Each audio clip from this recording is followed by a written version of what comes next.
প্রতিবন্ধী অধিকার আইন 2013 এটিকে আমরা প্রত্যাখ্যান করব এবং এটিকে আমরা কালকে পুড়িয়ে দিব। আমাদের দরকার নেই প্রতিবন্ধী অধিকার আইন 2013, এই আইনকে কালকে পুড়াবো।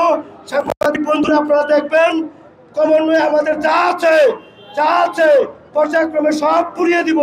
আমরা নিঃস্ব হব, প্রয়োজনে আমরা রাস্তায় আত্মহতি দিব।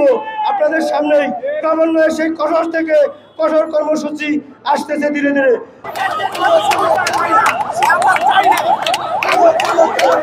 আগামীকাল আবারও সেই বিকাল 3টায় আমাদের কর্মসূচি শুরু হবে।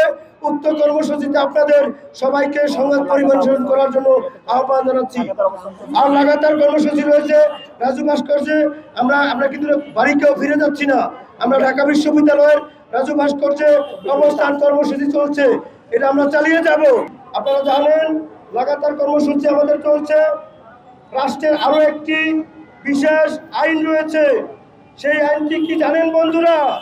প্রতিবন্ধী সুরক্ষা আইন 2013, যে আইনের মাধ্যমে প্রতিবন্ধীদের সুরক্ষা দেওয়ার কথা, যে আইনের মাধ্যমে প্রতিবন্ধী ব্যক্তিদের কর্মসংস্থানের কথা ব্যবস্থা করার কথা, যেই আইনের মাধ্যমে